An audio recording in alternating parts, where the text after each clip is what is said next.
The conference room fell silent as the holographic image appeared above the table. Ambassador Do-hyun stood perfectly still, his hands clasped behind his back, watching the alien figure materialize before him.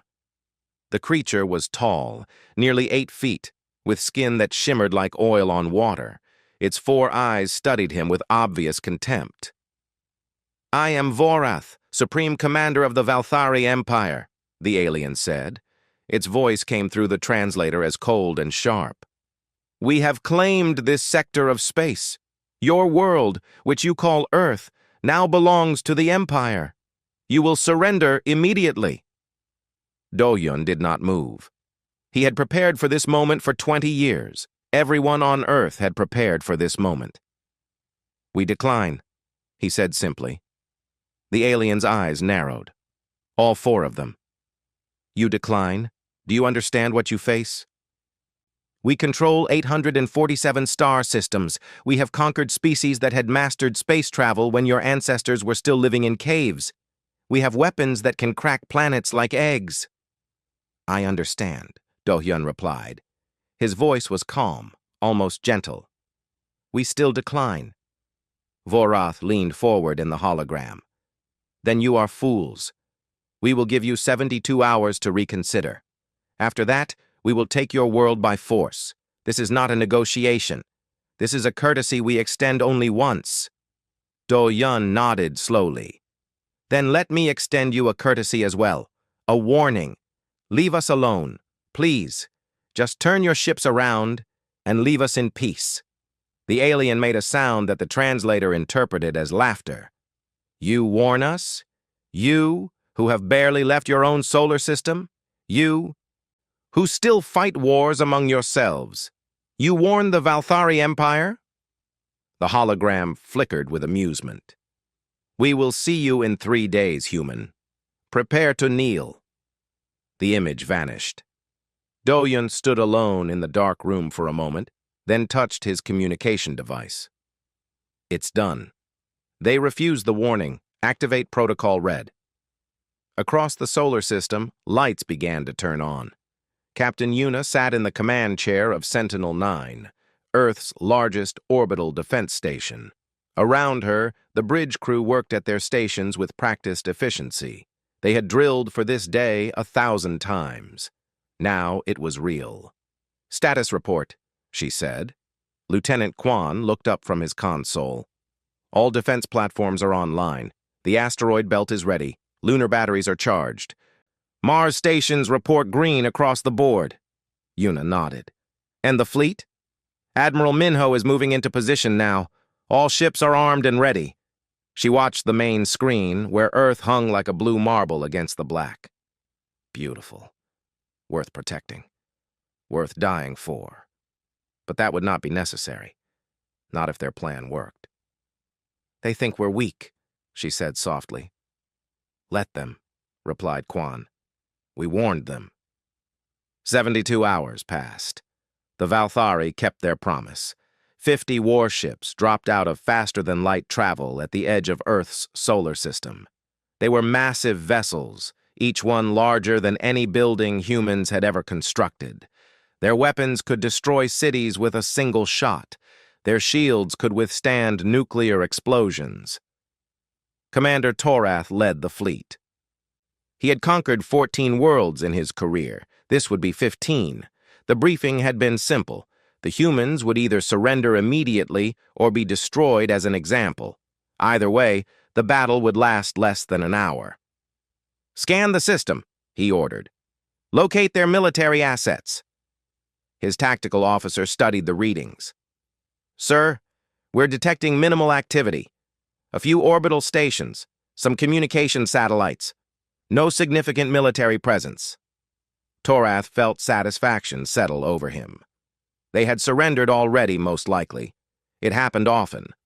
The Empire's reputation preceded it. "Open communications. Tell them to—" "Sir!" The tactical officer's voice rose in alarm. "New contacts, hundreds of them. They're coming from the asteroid belt." Torath spun to look at the display.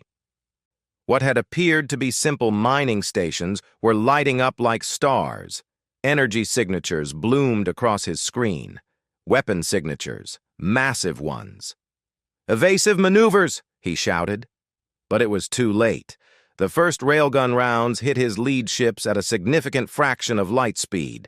They punched through shields like they were paper, tore through armor like cloth. 3 ships exploded in the first 5 seconds. "Return fire! All weapons!" But there was nothing to shoot at. The humans had hidden their weapons in the asteroids themselves. His ships were firing at rocks while invisible platforms tore them apart. Captain Yuna watched the battle from Sentinel-9. Her face showed no emotion as Valthari ships died on her screen. She had tried to warn them. They had not listened. "Second wave," she said quietly. Launch fighters. From hidden bays on the moon, from Mars, from stations that looked like simple habitats, hundreds of small craft screamed into space. They moved in ways that should have killed their pilots. They pulled turns that exceeded what most species could survive. But humans were not most species. Humans had evolved on a high-gravity world. Their bodies were built for stress.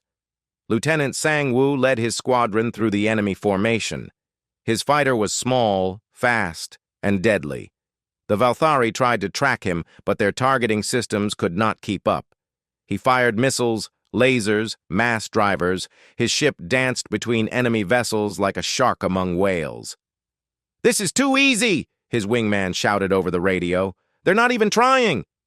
"They're trying," Sang-woo replied, rolling his fighter to avoid a plasma blast. "They're just not used to prey that fights back." Admiral Minho watched from his flagship, the Indomitable.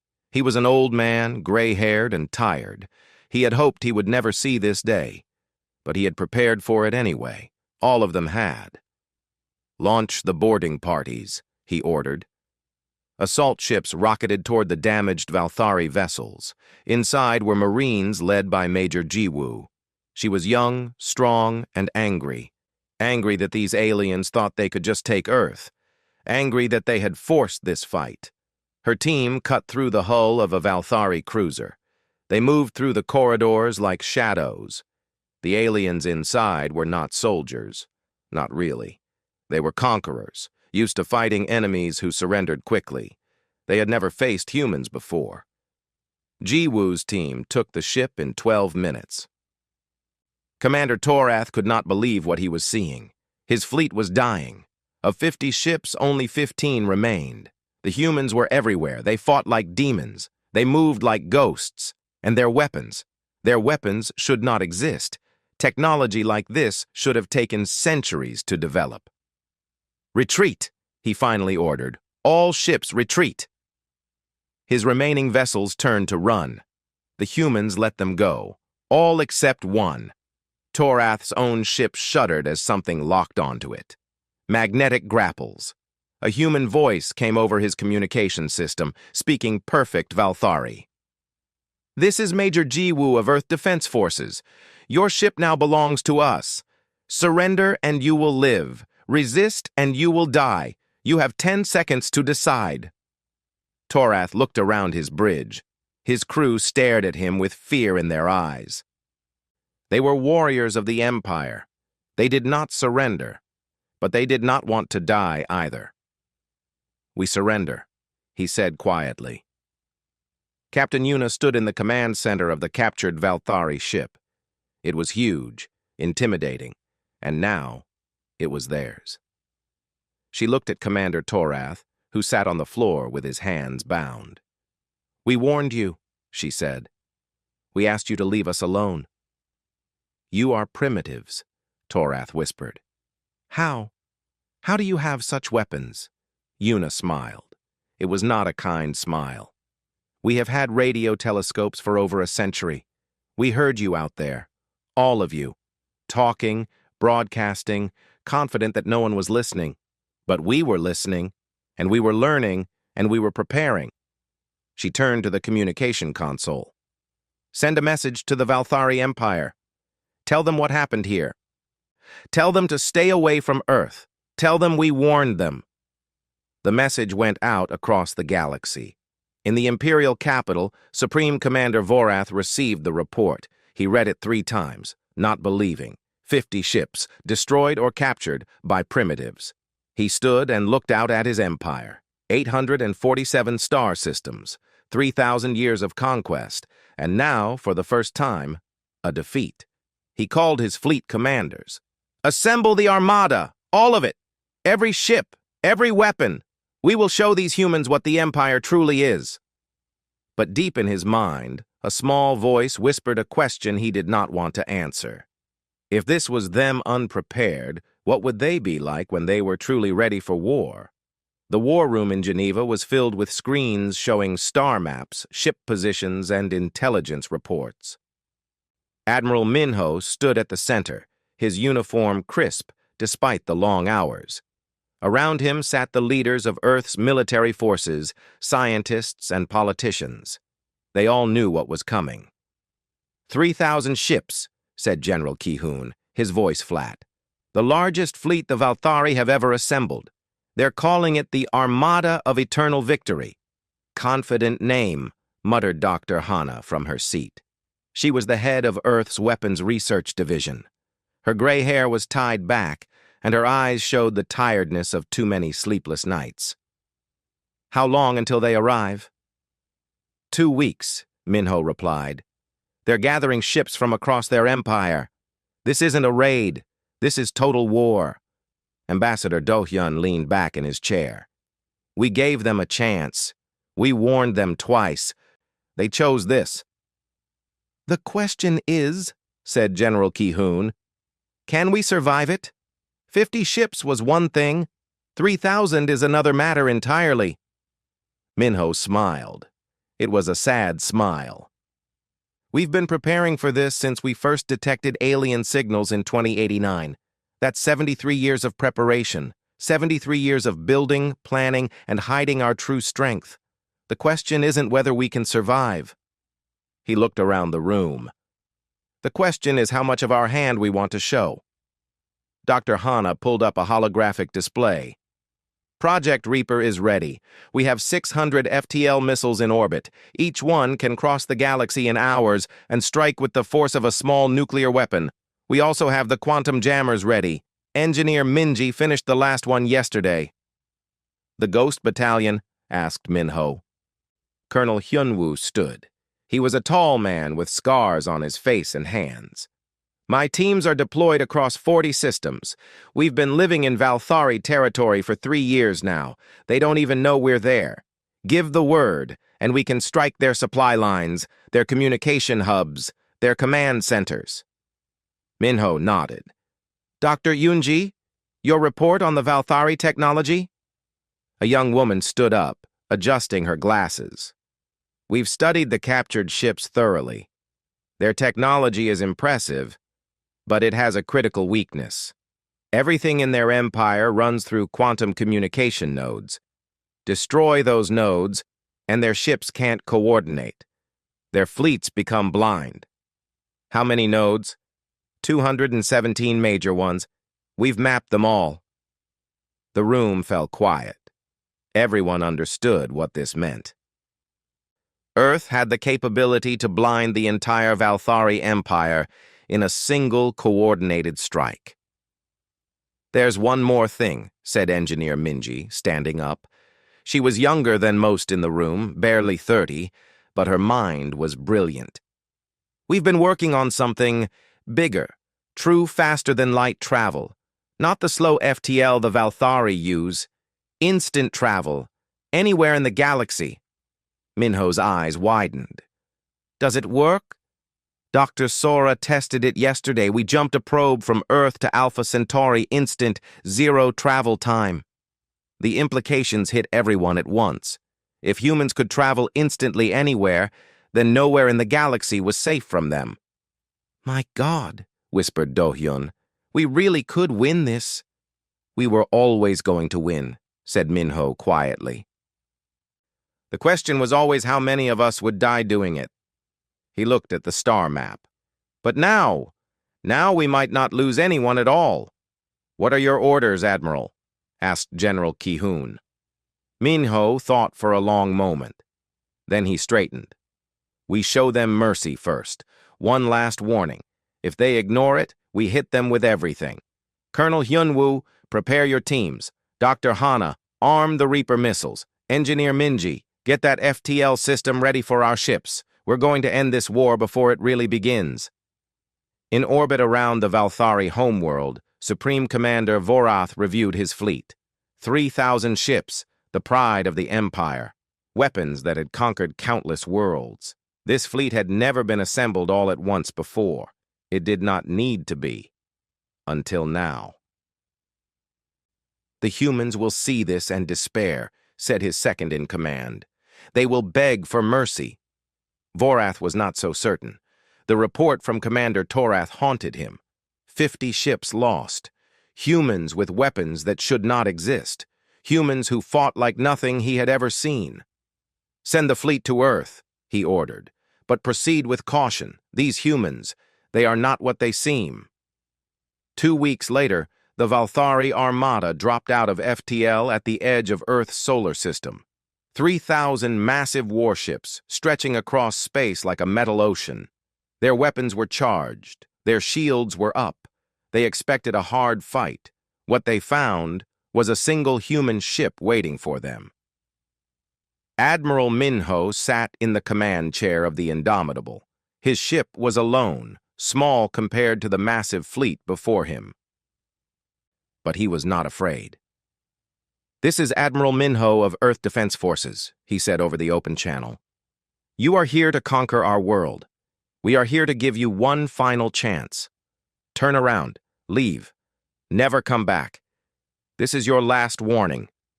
The Valthari response came quickly. "This is Fleet Commander Zareth. You are outnumbered 3,000 to 1. Surrender now or be destroyed." Minho sighed. He had hoped they would listen. "Very well. You chose this. Remember that. You chose this." He touched a button on his console. "General Ki-hoon, execute Omega Protocol." Across the galaxy, in 217 different star systems, hidden teams of human soldiers activated their weapons. Colonel Hyunwoo watched from a rooftop on a Valthari colony world as the quantum communication node exploded. All around the galaxy, his teams did the same. In 3 seconds, the entire Valthari Empire went dark. On the bridge of his flagship, Fleet Commander Zareth watched in horror as his communications died. He could not talk to his other ships. He could not receive orders from High Command. He could not coordinate his fleet. "What happened?" he shouted. "Unknown, sir. All quantum links are down. We're completely blind." Before he could respond, the asteroid belt came alive. Just like before. Hundreds of hidden weapons platforms. But this time, there were more. So many more. Captain Yuna coordinated the defense from Sentinel-9. "All platforms, fire at will. Show them what real war looks like." The space around Earth erupted in light and death. Railgun rounds tore through Valthari ships. Missiles found their targets with perfect accuracy. Laser batteries carved through armor like butter. And then the fighters launched, thousands of them. Lieutenant Sang-woo led his squadron into the heart of the enemy fleet. The Valthari tried to form defensive formations, but without communications, they could not coordinate. Their fleet became a mob, confused, panicked. Sang-woo's missiles streaked through space. Each one found a target. Each one killed. "This is for threatening our home," he shouted as another enemy ship exploded. But the real shock came when the human warships arrived. Not slowly, cruising in from distant positions. Instantly. One moment space was empty. The next moment, 200 human warships simply appeared, surrounding the Valthari fleet. Dr. Sora's FTL technology worked perfectly. Commander Isul stood on the bridge of the Retribution. "All ships, target their engines. We're taking them alive if possible. Kill them if necessary." The human fleet attacked from all sides at once. The Valthari fleet, already reeling from the loss of communications, could not respond. Ships died by the dozens. Some tried to run. The humans appeared in front of them, blocking their escape. In 30 minutes, half the Valthari armada was destroyed or disabled. Fleet Commander Zareth made the hardest decision of his life. "All ships retreat! Scatter and run!" The surviving Valthari ships turned and fled in all directions. The humans let them go. They had made their point. Admiral Minho surveyed the battlefield. Burning ships, debris, bodies floating in space. He felt no joy in this, only sadness that it had been necessary. Major Jiwoo's voice came over his communicator. "Admiral, we've boarded and secured 47 enemy vessels, thousands of prisoners." "Treat them well," Minho ordered.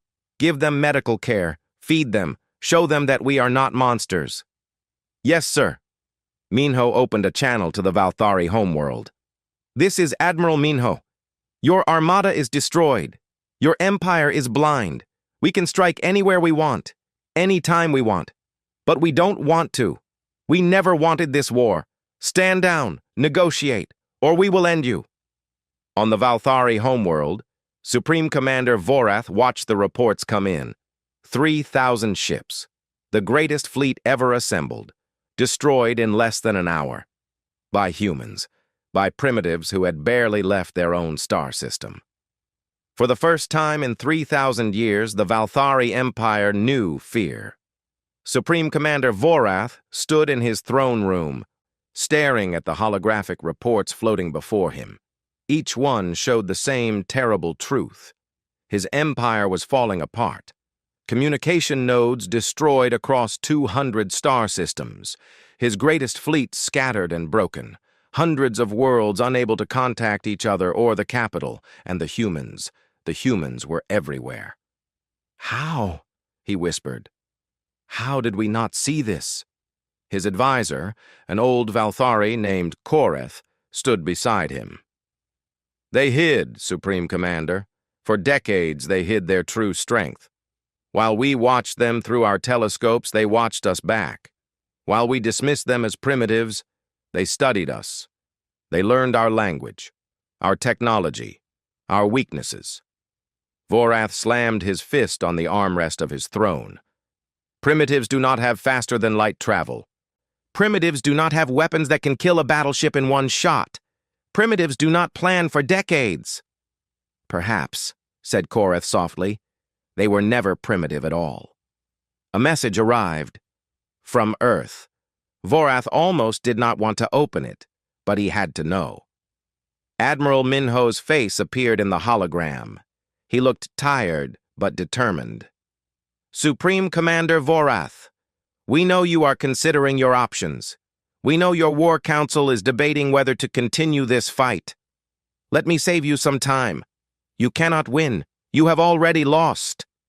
Vorath wanted to deny it, wanted to rage, but he stayed silent and listened. "We have taken control of your communication network," Minho continued. "We can restore it anytime we want, or we can keep it down forever. We have mapped every military installation in your empire, every shipyard, every weapons facility, every planet that produces food for your people. We can destroy them all in a single day." The hologram shifted to show star maps. Red dots appeared across the Valthari Empire. Thousands of them. Every single one was a target the humans had already identified. "But we don't want to," said Minho. "We never wanted any of this. We asked you to leave us alone. You refused. We warned you. You ignored us. Now you face the consequences." He leaned forward. "Surrender. Unconditional surrender, or we will show you what humanity truly looks like when we stop holding back." The hologram ended. Vorath looked at Koreth. "Is he bluffing?" "No, Supreme Commander, I do not think he is." In the war room on Earth, General Ki-hoon reviewed reports from Colonel Hyunwoo's teams. The Ghost Battalion had been busy. They had not just destroyed communication nodes. They had infiltrated dozens of military bases, stolen intelligence, and planted listening devices throughout the Valthari Empire. "We know more about them than they know about themselves," Ki-hoon said with satisfaction. Dr. Yunji entered the room carrying a data pad. General, we've finished analyzing the Valthari biology. I have good news and concerning news. Tell me. The good news is, they are not natural warriors. Their evolution did not require them to be aggressive. They became conquerors through technology, not instinct. Most of their soldiers are conscripts who don't really want to fight. And the concerning news? They're desperate. We've destroyed their ability to communicate. Some of their worlds are starting to panic. Food shipments aren't arriving. Medical supplies are stuck. If we're not careful, we could cause a humanitarian crisis across hundreds of planets. Ki-hoon nodded slowly. War always hurts the innocent most. Contact Admiral Minho. We need to allow some humanitarian supplies through. At the same time, Specialist Junho sat in a darkened room, his fingers flying across multiple keyboards. He was Earth's best cyber warfare expert. For the past week, he had been inside the Valthari computer networks, not just looking, changing things. "How's it going?" asked his supervisor. Junho smiled. "I've planted viruses in their military systems. When they try to rebuild their communication network, the viruses will activate. It will take them years to clean everything out, maybe decades." He pulled up another screen. "I've also been leaving messages in their entertainment networks." "Messages?" "Simple ones. We warned you. Leave Earth alone. Peace is an option. Just reminders that we're here, that we're watching, that we could strike at any moment but choose not to." Psychological warfare. The best kind. The kind that doesn't kill anyone but makes them think very carefully about their choices. On the Valthari homeworld, panic was spreading. The population had never known defeat before. They had lived for 3,000 years secure in the knowledge that their empire was invincible. Now that security was shattered, protests filled the streets. People demanded answers. They demanded protection. They demanded that the war end. Vorath watched from his palace and knew his time was running out. He called an emergency meeting of his war council. "We must negotiate," said one general. "We cannot win this war." "We cannot surrender," shouted another. "We are the Valthari Empire. We do not bow to anyone." "Then what do you suggest?" asked Vorath coldly. "That we keep fighting? They can destroy us anytime they want. They've proven that twice now." "We could use the planet killer," said the first general quietly. The room went silent. The planet killer was the Valthari's ultimate weapon, a device that could destroy an entire world from anywhere in the galaxy. It had never been used. Its existence was meant to be a deterrent, a threat to keep rebellious worlds in line. "You want to destroy Earth?" asked Vorath. "Show them that we have power too. Force them to negotiate from a position of mutual destruction." Vorath thought about it. Thought about the millions of humans who would die.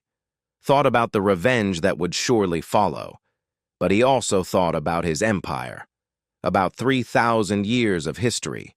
About the shame of surrendering to primitives. "Prepare the weapon," he finally said. "Target Earth. But do not fire without my direct order. We will use it as a negotiating tool." On Earth, Dr. Hana's warning systems detected the energy signature immediately.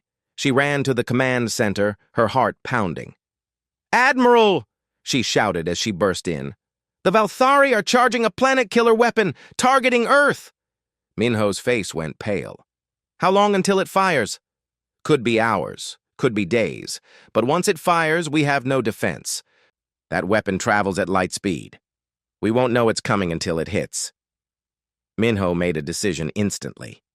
"Get me the president, get me the Security Council, and get me Dr. Sora." 10 minutes later, they were all assembled via hologram. "They're going to try to destroy Earth," Minho said without preamble. "We need to respond, hard, now." The president of Earth, a woman named Bora, nodded. "What do you recommend?" "We take away their ability to use that weapon, permanently." "How?" Minho looked at Dr. Sora. Can you jump a strike team directly onto the Valthari homeworld, into their palace? Sora's eyes widened. You want to take the fight to them directly? Yes. We board their ships. We infiltrate their bases. We hide in their territory. It's time they understand what it feels like to have enemies everywhere. To never feel safe. To know that at any moment we could strike.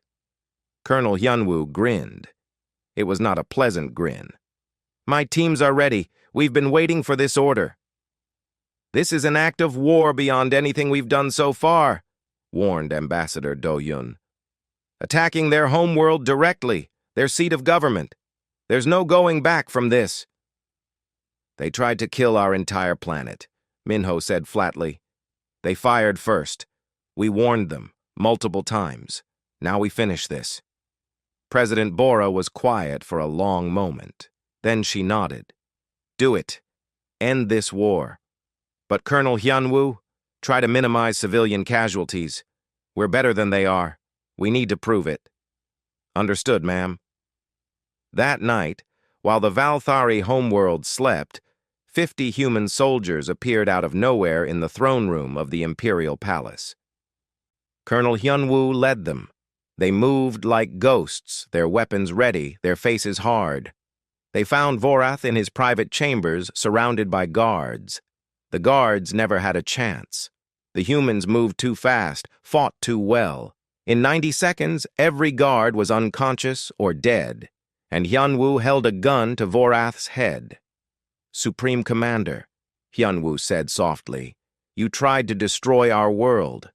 Bad choice. Vorath stared at the human in shock. How did you get here? We can go anywhere, anytime. You can't stop us. You can't defend against us.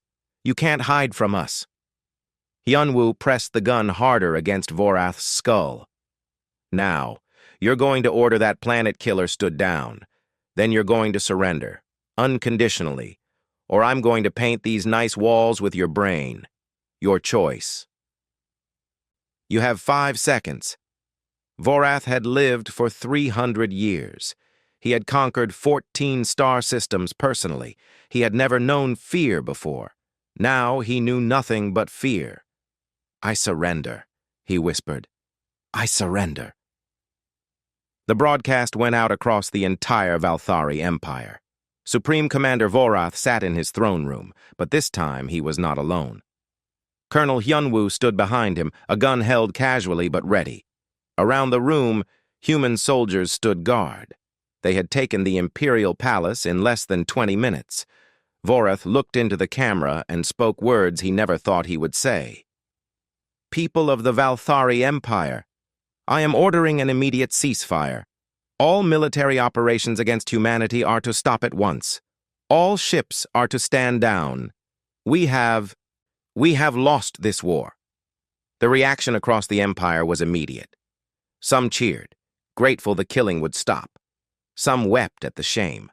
Some refused to believe it, but everyone obeyed. The alternative was worse.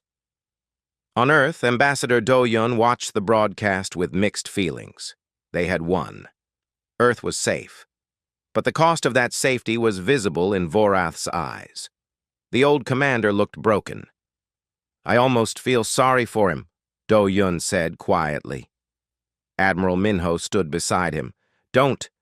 He would have destroyed our world without a second thought. He tried. We stopped him. Now we make sure it never happens again. The negotiations began immediately. The Valthari sent their best diplomats. Earth sent Do-Hyun, Minho, and President Bora. They met on a neutral station halfway between Earth and the Valthari homeworld. The Valthari chief negotiator was named Seleth.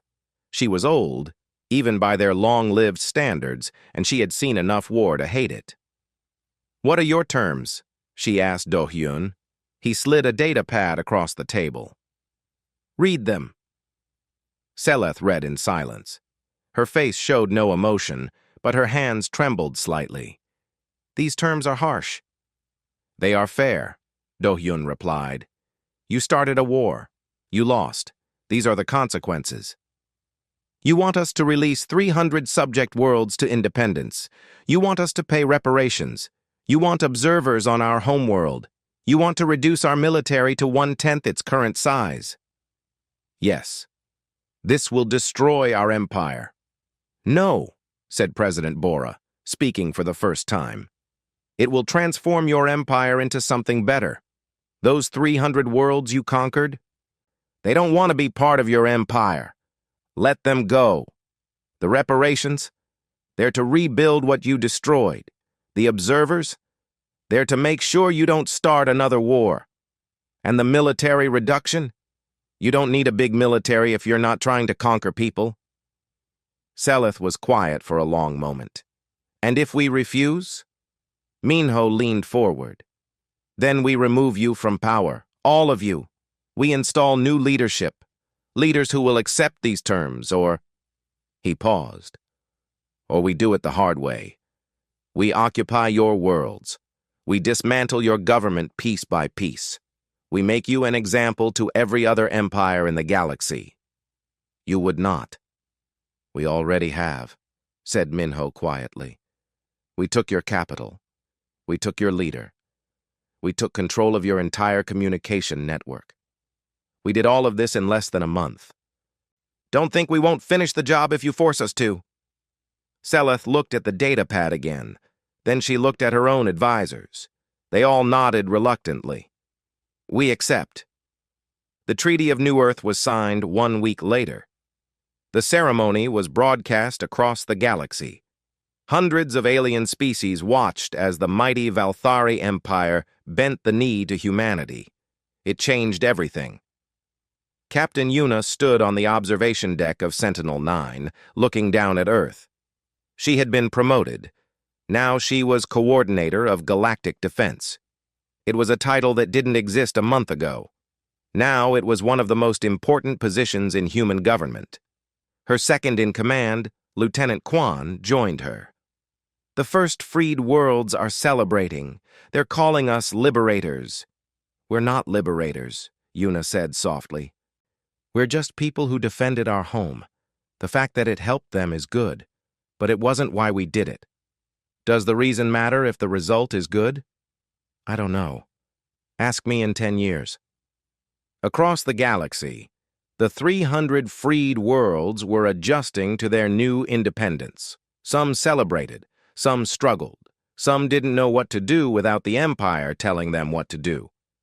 Major Jiwoo had been assigned to help one of them. The world was called Karath. Its people were insect-like creatures who had been conquered 200 years ago. They had never known freedom. What do we do now? Asked their leader, a creature named Thex. Whatever you want, Jiwoo replied. Form your own government. Make your own laws. Trade with who you want. Fight if you must, or don't. It's your choice now. We don't know how to make choices, Thex said sadly. The Empire always decided for us. Jiwoo smiled. Then you'll learn. We'll help you. But the choices are yours. On the Valthari homeworld, life was changing. The military was being reduced. Shipyards were being converted to build transport ships instead of warships. Soldiers were being retrained for civilian life. Supreme Commander Vorath had been removed from power. He now lived in a small house under guard. He was not imprisoned, not executed, just retired. It was a mercy he had never shown to conquered enemies. The new leader of the Valthari was Koreth, the old advisor. He had argued against the war from the beginning. Now he had the terrible job of rebuilding what Vorath had broken. He met with Ambassador Do-hyun once a month. They discussed progress, problems, and the future. My people are struggling, Koreth admitted. We defined ourselves by our empire, by our power. Now we have neither. We don't know who we are anymore. Then figure it out, Do-hyun said. Who are the Valthari without conquest? What do you value? What do you create? What do you love? Build your identity on that instead. It will take time. Everything worth doing takes time. Meanwhile, Dr. Hana and engineer Minji were busy. They had a new project. Now that the war was over, they were sharing some of Earth's technology with other species. Not weapons, never weapons, but medical technology, agricultural techniques, clean energy. "We're helping them," Minji said as she reviewed the data. "Really helping them." "We are," agreed Dr. Hana.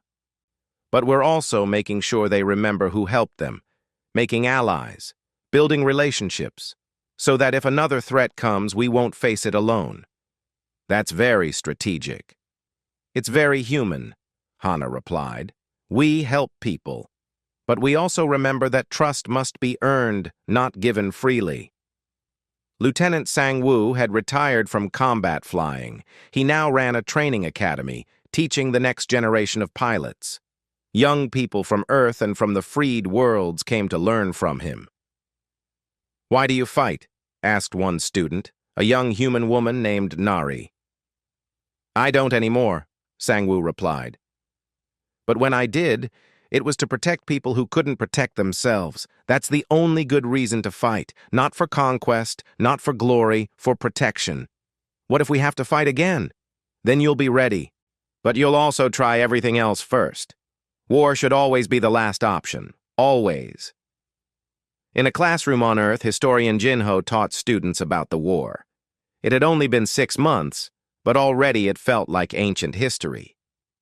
"Why did the Valthari lose?" he asked his class. "Because we were stronger," said one student. "No," said another, "because we were smarter." "Both wrong," said Jinho. "They lost because they assumed. They assumed we were weak. They assumed we were primitive.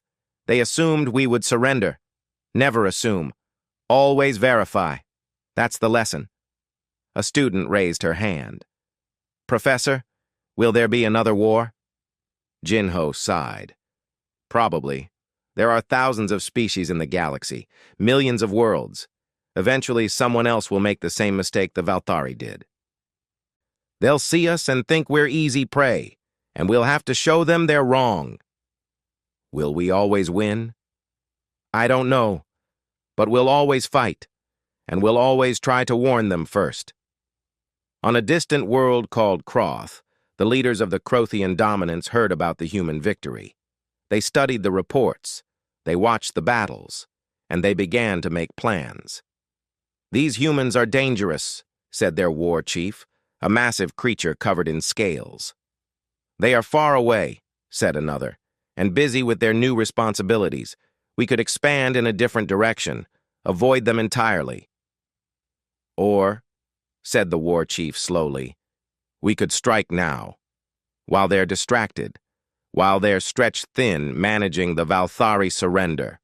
One quick war. Take their technology. End the threat before it grows." The room debated. Some argued for caution, some argued for aggression. In the end, they agreed to scout the human territories, to probe their defenses, to test their strength. It was a decision they would come to regret. But that was a war for the future. For now, humanity enjoyed its victory, not with parades or celebrations, but with quiet satisfaction. They had defended their home. They had freed the oppressed. They had shown the galaxy that Earth was not to be underestimated. And most importantly, they had warned their enemies first. That was the human way. 10 years had passed since the war ended. Earth had changed. The galaxy had changed. And everyone had learned a hard lesson about underestimating humanity. Ambassador Do-hyun was older now, his hair fully gray. He sat in his office overlooking Geneva, reading reports from across the galaxy. The freed worlds were thriving. Most of them, anyway. Some still struggled, but they were free to struggle. That was worth something. A message arrived. From the Krothian dominance. He opened it with a sigh. He knew what it would say. He had seen this pattern before. "Ambassador Do-hyun," the message began. "We are the Krothian dominance. We control 400 star systems. We are interested in discussing trade agreements with Earth." Please respond at your earliest convenience. Do-yun smiled. 10 years ago, that message would have been a demand, not a request. The Crothians had learned to be polite. They had learned what happened to empires that were not polite. But he also knew the Crothians. They were ambitious, aggressive. Sooner or later, they would make a move. They always did. He sent a reply. We are always open to discussion. However, I must be clear. Any attempt to expand into territories protected by Earth will be met with immediate response. We hope this won't be necessary. We would prefer to be friends. But we have been down this road before. It was a diplomatic way of saying the same thing humanity always said. We warn you. Captain Yuna, now Admiral Yuna, stood in the command center of the new Galactic Defense Station. It was 10 times larger than Sentinel-9. It housed 5,000 personnel and had weapons systems that could defend half the solar system. But more importantly, it was a symbol, a reminder to anyone watching that Earth was ready, always ready. Her deputy, Commander Isul, brought her the latest intelligence reports. The Crothians are building up their fleet, 3 new shipyards, 200 new warships in the last year alone. Are they targeting us? Not yet. But they're expanding toward the Valthari border, testing to see if we'll respond. Yuna nodded. Send a message to their leadership. Remind them that we protect the freed worlds.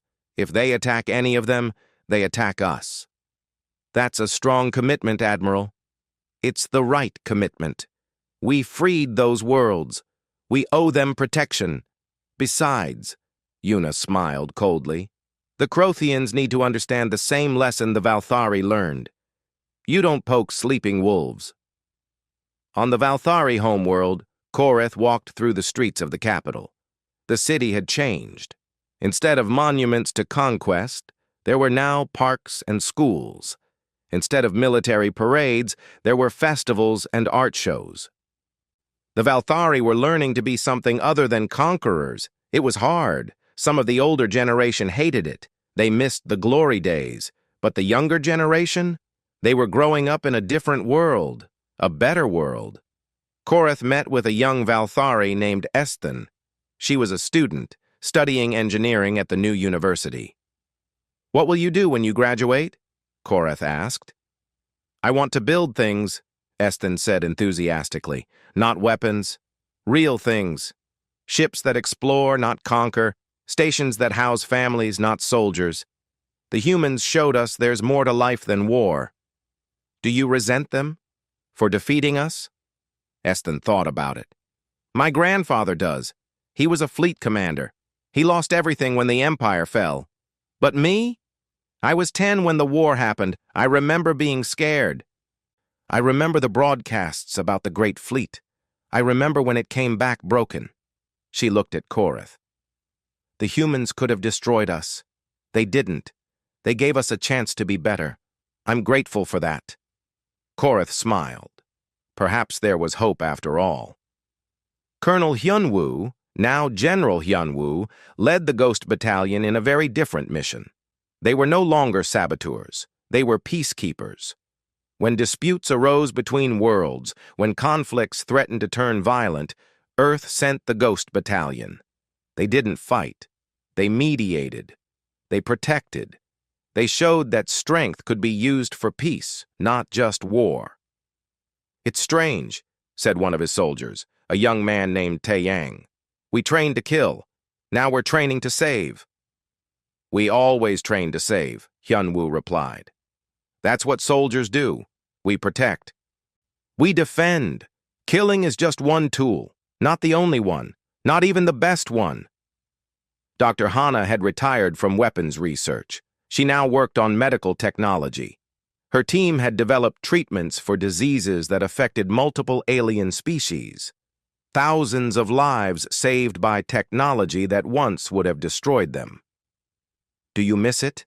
Asked her assistant, a young woman named Ariam. The weapons research? No, Hana said firmly. I'm proud of what we built. It saved Earth. But I'm more proud of what we're building now. Weapons end lives. Medicine saves them. I prefer saving. Lieutenant Sangwoo's academy had graduated 500 pilots. Not just humans. Students from 20 different species came to learn from Earth's best. One day, a Valthari student approached him nervously. "Sir, my father fought against you in the war. He was killed in the battle at Jupiter." Sangwoo was quiet for a moment. "I'm sorry for your loss. War is terrible. It takes people we love." "Do you hate the Valthari for starting the war?" "No, I hate war. I hate that it was necessary. But the Valthari people? No, you're not your government's mistakes. None of us are." The student blinked back tears. "Thank you, sir. I'll make him proud. I'll be a good pilot, the kind who protects people. That's all any of us can do." On Earth, historian Jinho published a book. It was called The Warning Wars. It documented everything that happened, every battle, every decision, every consequence. But most importantly, it documented the warnings. Every time humanity had tried to avoid the war, the book became required reading in schools across the galaxy. Not just on Earth. On hundreds of worlds, because everyone needed to understand the lesson. Don't underestimate others. Don't assume weakness. And when someone warns you, listen. In a military academy on Kroth, the war chief's son read Jinho's book. He found himself troubled by what he learned. The humans had tried to avoid war, multiple times. They had warned the Valthari, given them chances. But the Valthari had been too proud to listen. He went to his father. "Father, I've been reading about the human war. I think we should be careful." "The humans are far away," the war chief said dismissively. "The humans can travel instantly anywhere in the galaxy. Distance means nothing to them." "We are stronger than the Valthari were." "The Valthari thought the same thing." The war chief paused. His son was young, but he was smart. "What do you suggest?" "I suggest we talk to them, trade with them, learn from them, anything except fight them." The war chief considered this. Then he made a decision that would save his people from a terrible mistake. "You're right. Prepare a diplomatic mission to Earth. We will talk." The son smiled. The warnings had been heard. Ambassador Do-Yoon received the Crothian delegation personally. They met in the same room where he had negotiated with the Valthari 10 years ago. The Crothian ambassador was young, the war chief's son. He looked nervous. "Thank you for seeing us," the young Crothian said. "We come in peace. We wish to establish friendly relations with Earth and all worlds under your protection." Do-Yoon smiled. "That's a wise decision. We welcome friends. We prefer friends." "But we want to be clear about our position." "Of course. Earth will defend itself. Earth will defend its allies. Earth will defend the innocent. If you can accept that, we will have no problems. But if you ever threaten us or those we protect," Do-Hyun's smile faded, "we will warn you. Just once.